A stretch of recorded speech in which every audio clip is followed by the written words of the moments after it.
Welcome to the Orykl Podcast, where we ask the big question: Hey, universe, what's going on? I'm your host, Huenu Solsona, and today we are exploring another fascinating spiritual journey. Let's get started.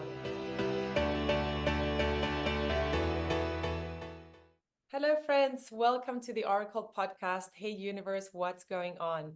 In today's episode, we welcome Yolanda Tong. She is one of Orykl's vetted practitioners. She's been with us since we launched, and she is a trance channeler and channels a collective that she calls Source Intelligence. She is also an energy worker. She focuses on growth and development and has combined this with her channeling abilities to create her own unique way of working with people. Yolanda has been channeling since 2005, and her work and journey with her channeling has evolved and changed quite significantly since then. And this is something that we'll be discussing today as well.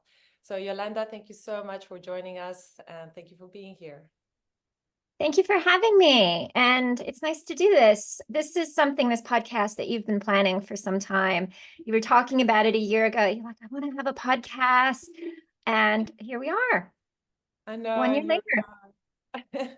And thank you. We've communicated a lot and you've helped me with so many things along the way. And I really appreciate that. I love actually having a personal relationship with the people that are at Orykl as well.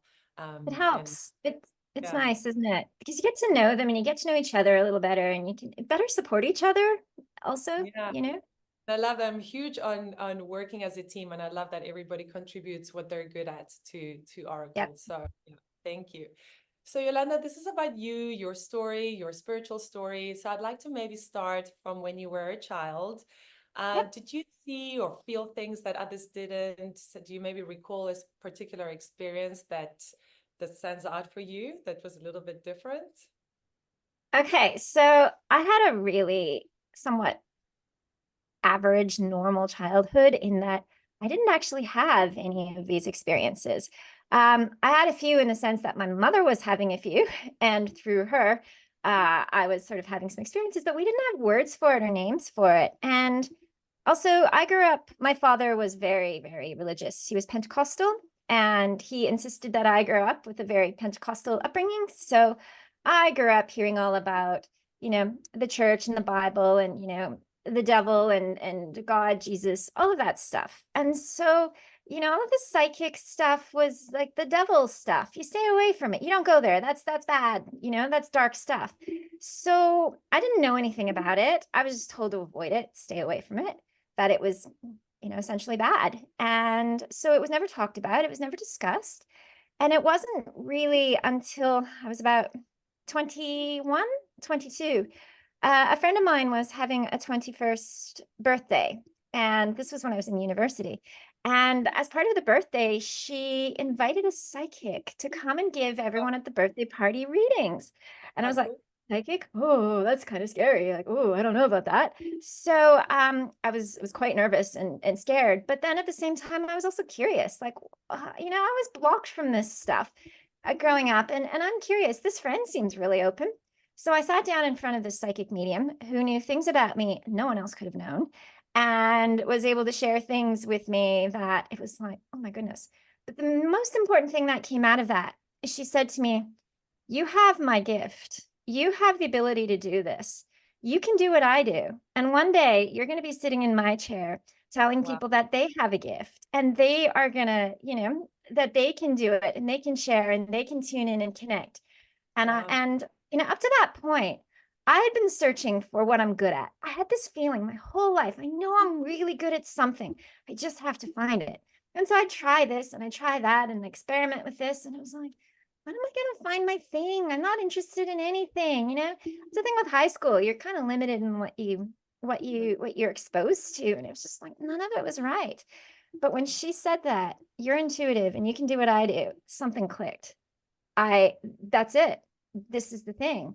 I Wow. I I I want to be this. And I don't know what it was that made me just, it was just something in my soul was like, this is me, that she's onto something. I need to know this. So that set me on a journey of learning, as you do when you first have your awakening, because in that Yeah. moment that was mine. You start Mm. getting out books and you start reading and researching and learning. And I, after university, had moved abroad. I was living in Japan, And I was looking for books on Amazon Japan, and there was only about 50 in English. And there was just one book called Opening to Channel, and it helped you to connect with your spirit guides. And by this point, I knew one of my spirit guides was my grandfather, and he was helpful, and I was able to feel him around me. How And did you know this? When you say you knew this by now, how come? yes, okay, because she made that clear. She said your Oh, grandfather is always around you, and was able to describe him. And then I actually found an exercise online. This is back in 2001, 2002, or actually probably about 2004, where you can call in your spirit guide and ask them to, connect with you, and you can just feel where they're connecting and how they're connecting. So I could feel my grandfather connecting in from the right, my grandmother from the front. He was warm, she was cold. Like I kind of had that, and I could you were feel when they were comfortable coming with in. that at this stage. So Sorry? you were comfortable with that at this stage, with those things. Oh, Yeah, once she told you me were that, comfortable yeah, but that's with the thing. I still had fear. I still this had fear. See, because from the you just moment of awakening, yeah. it probably took me 10 years to Ah, fully truly get rid of the fear and remove the okay. fear of different things in different ways. Like I couldn't see clairvoyantly until in the last few years because I had a fear of what I would see. You know what I Mm, mean? Like there is even that level of fear, and yeah, it wasn't just from my childhood, but just as a soul, I had a lot of fear, and I had to right. work through it, and not all of it was conscious. Some of it Mm, was deep unconscious fears that I didn't even know I had. um so it's a process, and quite often people go, I don't understand why I can't see, I'm not afraid. And I'm thinking, yeah, consciously you're not afraid, but you know what, maybe there's some pattern in here. Like maybe something happened to your great grandmother, something traumatic, and she shut down, and your grandmother was born shut down, and your mother was born shut down, and you're born shut down, and it's not even your thing. It's not even your yeah. stuff. It runs in the family. And I have seen this with clients who are, grandchildren, great grandchildren of a severe trauma survivor. There may be elements there of that trauma passed down. And they're Yeah. going, but I'm perfectly fine. I've never had trauma. I don't have any issues with this, Mm. but it's in your So genes. so you went to this lady, it resonated true Yep. with you, which Yep. I get that as well. When the truth is spoken, something inside of us goes, Just ah, clicks. like this, it This, just does click, and yeah. it And you also can't let it resonates. go. It stays there. It niggles away at you, right? Yeah. Especially when you're looking for something like what, like you were saying, what am I good at? Yeah. And and then something aligns and you're like, okay. So then obviously that led you to, find Well, out more and research more and, you know, exactly. So this yeah. is the irony in this conversation. So I'm looking for a book to help understand more about the spirituality and connecting to spirit guides. I get this opening to channel book. I go through and I do the exercises, and I connect in so easily. And I'm having a conversation with my guides. I'm having a conversation with my grandfather. And I'm like, yes, this is easy. This is so easy. I'm sure anyone can do it. And I wrote it off. I dismissed it. Oh, wow. And and I'm after that, I'm connecting to spirit guides, and I'm chatting and I'm channeling away. And at one point, it's like one of them just jumped in and took over. I was with some friends in Hong Kong, and it came through. My voice changed, and my friends were like, whoa, what just happened? This is amazing. And I was like, oh well, it's just that thing. I'm sure everyone What can do year it. was this? What year was this? So this was probably about 2006. Okay. So wow. So, well, 2005 actually, because I just moved to Hong Kong. So yeah, about 2005 was when I started trans channeling, proper trans channeling for the first Did you time. know? How did that happen? Like in that get together with your friends and you started, like, what exactly happened? What were you It was doing just one of these things. We were sitting in a rooftop restaurant, and a friend asked a question, and I was like, "Oh, do you want me to channel some guidance for you?" And she was like, "Yeah, I'd love that." So, I'm tuning in to this guide, and I've got information coming in, and all of a sudden it was like I got Mm. pushed out of the way, and he came in, and he just took over, and blah, there came out the message. And then he was gone. He popped back out, and I was like, what just happened? And my friends were like, can you do that again? Can you do that again? And I was like, I don't know. Let's try it. So we got together at a friend's apartment, and I said, let's see if I can do this again. And I connected into the energy of Archangel Michael, and I channeled for 7 hours straight. 7 hours straight. I went around the room and gave every single person in that room about an hour-long reading. And then they just pelted me with question after question after question. And after that, there was no doubt this is something I can do. I also didn't sleep for about 2 days after that. But it was Because just, how does that energy the first time? I mean, I'm sure yeah, that's changed a lot, like the feeling of having yep, somebody speak through you or an energy speak through you must have been quite different then to now because you've been doing it for so long, right? What did that absolutely. feel like those 7 hours? Were you exhausted afterward? I mean, Oh, clearly you it was like I'd had an espresso. right. I was on a high, I was buzzing. And Fasting. then I crashed really, Yeah. really hard 2 days later. Um, I've never done that again, and I don't ever want to do that again. So, but this is the thing, like I had found my thing. In 2005, I had found my thing, and yet I brushed it off as anyone can do this. It's no big deal. You can do it too if you really wanted to. Like, I really didn't think it was anything special. I really didn't think it was anything significant because everyone was talking about being psychic and being a medium. And the only person I knew who was channeling was Esther Hicks because it just wasn't really well known back then. And I was like, but I want to be a psychic. I want to be a medium. I want to be an energy healer. So I was focused on trying to be those things, and they just weren't working for me. I try to predict something and I get it wrong every time. And it just wasn't working. And yet then my friends are like, "Hey, can you do channeling?" And I'd be like, "Yeah, sure." Yeah. Right, right. So you were more, yeah, about psychics because that is more what was well known back then. Channeling wasn't really Exactly. spoken about. So, No. okay, I got you. And Yep. then, all And right. then So it really wasn't until years later when I realized my friends keep asking me to channel for them. They could go to others, they could go to like professionals, but they're coming to me. Like, this must be something I'm good at. And my friends went, "Yeah, of course. You're amazing at this. You're the only one who doesn't see it." And I was like, "Okay." I see it now. And then I yeah, owned it. Then I okay, owned it and okay. was like, What right, was okay. Good question. When I was in Australia, so that was probably around 2009, 2010. okay. So for 5 years, I was just trying to be something I wasn't because it Mm, was what everyone else was doing, right? yes. And so and even then, when I kind of owned it, I went down the path of learning healing and energy healing because it was seen as being the more popular thing and the more better thing and the more impactful thing. And the other thing too, and I'll be really honest with you, I judged the channeling. It was Yeah. weird. It was strange. And I felt like if I went around telling the world, I channel whoever comes through, angels, galactic beings, guides, they'd think I'd lost my head. You know what I mean? Sure. And question my mental state. And I have in my family, I have people, I had an aunt who was schizophrenic. And growing up, there was some fears that, other family members may develop that because, there was mental health in my family.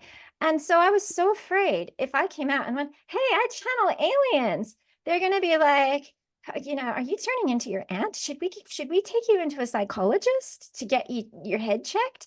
And I was But that's so afraid of very, that happening that I yeah. didn't want to be a channeler because I didn't want to be weird and I didn't want to do this strange thing no one else was doing.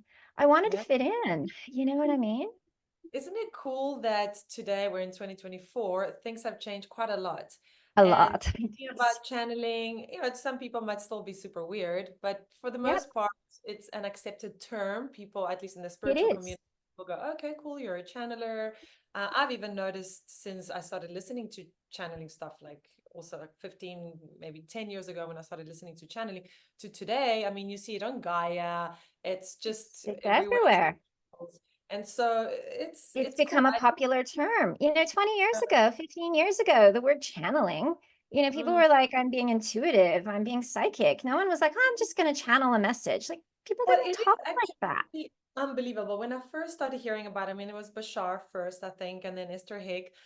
When I heard Bashar's story, I was like, this is amazing. This is Yeah. unbelievable. Now it feels very normal to me. Oh yeah, like again, aliens, this, angels, Yeah. archangels, Spirit guides, Mother Gaia. But really at the beginning, I was a bit like, whoa. And I first heard about it from some friends that I trust very much. They're very, intelligent people, like they've got their heads screwed on pretty well. And they were telling me about this guy who's channeling an alien. And when I first heard it, I was like, come That's on, crazy. come on. And yeah, I guess you just have to look into it, educate yourself, Yeah, listen to some stuff, and then make up your own mind about it. Because again, if you hear exactly. it's the first time you hear about this, you are going to think the same thing. You're going to be like, I mean, these people seem normal, but come on. So just do the Yeah. research, just watch some stuff, and then it makes sense, which really opens up this whole, it really opens up questions about who we are and what we Yeah, are, what we're doing here, and what this whole thing is, which is really what I love, absolutely. that discovering of Yeah, ourselves, of life itself. It's like, it's magic, it's wonder, it's something exactly. I love because it's just so fascinating. And channeling can bring Yeah. stuff through that no other thing can really. No, I mean, it's unique. It is so unique into itself. And I gotta say, even though I had a lot of fear, yeah, let's I talk had, about how that developed, because now you've been channeling for 15 years more. yes, Yes, you're, you're at a different stage. So how has your channeling yeah. changed from back then to today? So some channelers, when they start channeling, they have like a group or a team, like Daryl Inca, Bashar, straight off the bat, it was Bashar. Esther Hicks, I'm sure it was, uh, Abraham. Abraham Hicks. Now, Yeah. for me, it wasn't quite like that. In the beginning, I channeled whoever came through. And it was quite often never the same person twice. So I just was like, who wants to come through? So sometimes it was an angel, sometimes it was a guide, sometimes it was the client's guide, sometimes it was their higher self, my higher self. It was constantly changing. It was like, so who's coming through today? And in the beginning, I just channeled. So how would you know that it's the client's guide, or how would you know? They would usually come in and introduce themselves. So in the beginning, they would be like, this is Archangel Michael, and we are here today to speak about blah, blah, blah. So they Okay. would usually come in and introduce themselves. And I would be like, oh, hello, nice to meet you. And they would be like, okay, that's who you're bringing through. And sometimes it was very strange. And sometimes it was very comforting, very reassuring. Maybe something it was someone they were very familiar with. If there was a particular guide or deity they were very aligned with. Yeah. I was living in Hong Kong at the time, and a lot of people were very connected to Guanyin, the Chinese goddess. And so she would come through, and people would be like, "Oh, I love Guanyin. I feel good with Guanyin." So I had, I just felt like it was whoever would come in. And at one Yeah. point, I was looking around. This is why you shouldn't compare yourself, but it was a good thing in this case because I'd be like, "Well, Daryl Anka is channeling Bashar, and Esther Hicks is channeling, like Abraham, and they've all got their one team. Why Yeah. don't I have that? I want that. I'm kind of tired of channeling whoever. Like, I want my team. I want to be able to take my channeling to a place where I'm able to develop a relationship with a team and not develop my capacity to be an open book and connect with anyone who came through, which is a skill in itself. To be open to connecting to everyone is not something all channelers can do. I was gonna say, a lot of people kind of want it the other way around. I've spoken to many Yep. channelers who channel just one thing, and they're like, "Oh, I wish I could channel." I mean, I love this connection, but it would be cool Yeah. to channel different energies. So, okay. So now Yep. you So at one point, I was in Australia at this point. So it was probably around 2013, 20, no, it was later. It was probably around 2015, 2016, 2017, somewhere around there. I was like, I want my own team. So, and be careful what you ask for. So, right. I grew up in the church system, as I mentioned. And as a result, I had issues with Jesus and Mother Mary because I'm like, screw you guys. You kind of made my earlier life crap. So when I'm connecting in with a mentor and I'm like, I just want my own team. Guess who comes in? Mother Mary. And I was like, I don't want to channel her. I don't want to. But be careful what you ask for. She came in, she became the one I channeled every single time. And it was really good because she helped me heal those wounds. Mm.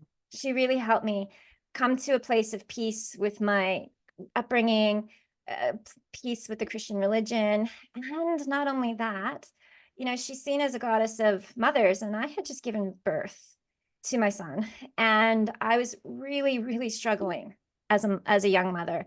And she was just so nurturing and comforting and really helpful, giving me a lot of tips and tricks and advice on how to, help me through my motherhood journey. And ironically, all my clients during this time when I was starting to channel professionally were all moms with young children who were Wow. needing support with mothers. And then at one point it was like, you've graduated, you've got what you need, you've healed, and just like that, the team changed. Mother Mary said goodbye. And we're out of here, goodbye. And I had a new team come in. And this one was a galactic collective that was of a kind of a Venusian energy. Um, I don't know if you've heard of the Ra channelings, but they were a six-dimensional Venusian collective. Mine was Right. also a six-dimensional Venusian collective. And there was a lot of parallels between Ra, even the name, Kanora Sun.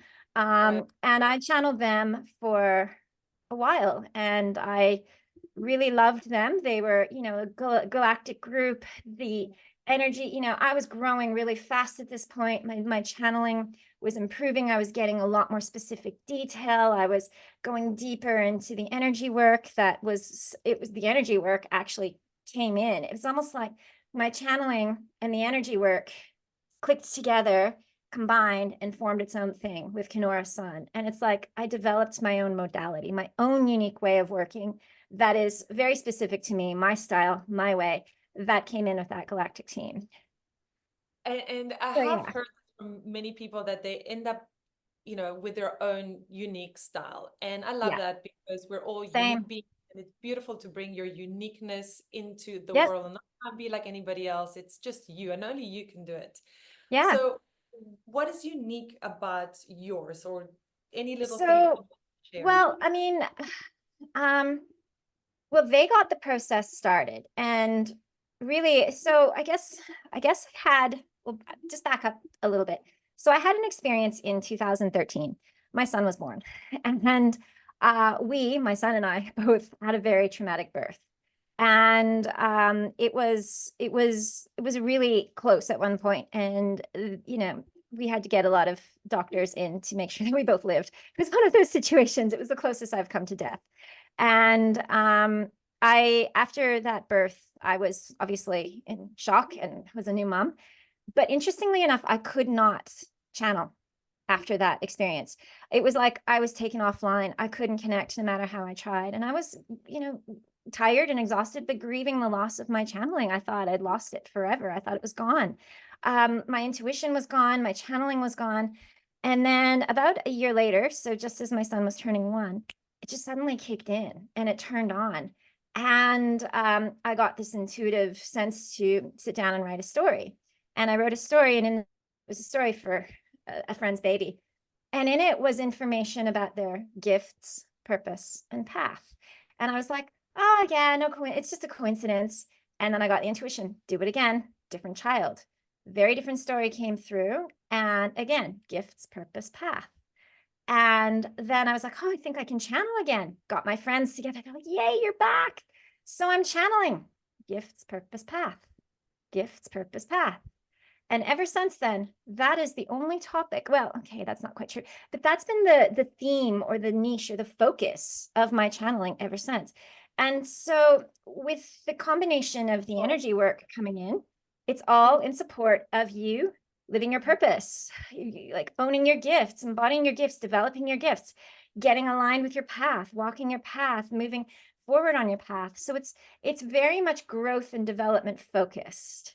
It's all about yeah. moving forwards. I'm not really a healer. I don't feel like I'm a healer. If you've got some trauma and stuff to work through, there are some amazing people out there to go see. And then when you're ready to move forwards, come see me. That's what I used to say. Love that. I love that So because when you're clear about your gift, your purpose, and your path, yeah, everything in your life sort of aligns. exactly.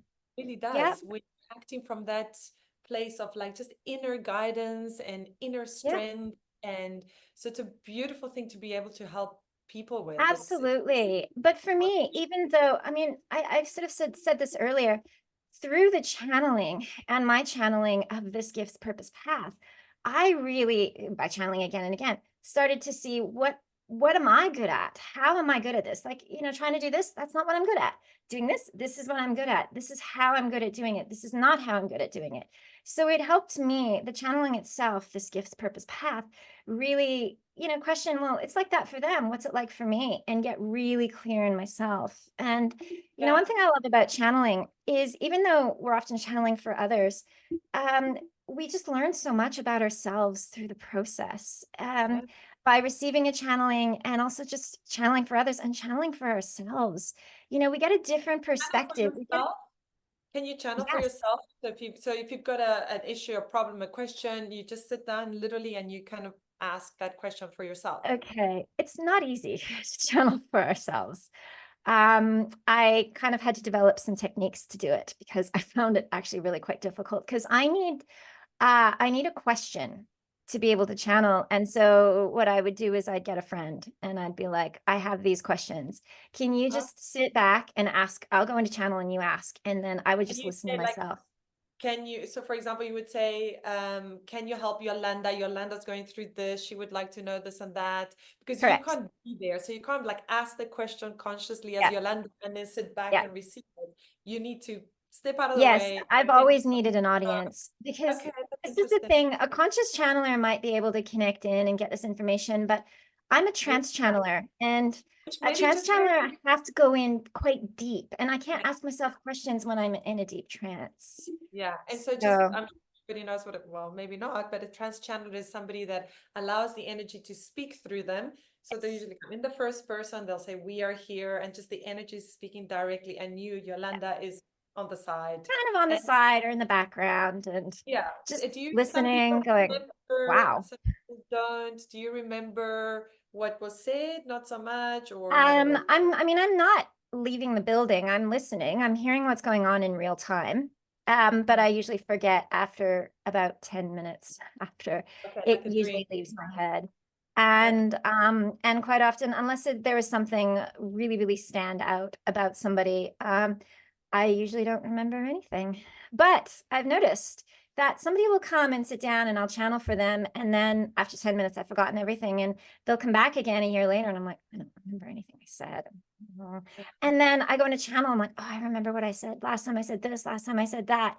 And then I'll Wow. say, since then, this has happened. And since then, and it's like, how do I know that? Well, it's because it's not me. Yeah, Right. amazing. So, what would you say is the one thing that you would love people to know about themselves or life in general that you have, learned through all these years as a spiritual practitioner? Well, I think I just want to reiterate a lot of what I was saying is that we all have our own unique, specific way that works best for us. The challenge is just finding that. And Mhm. I see so many people, oh, this works for them. They're successful like this is popular.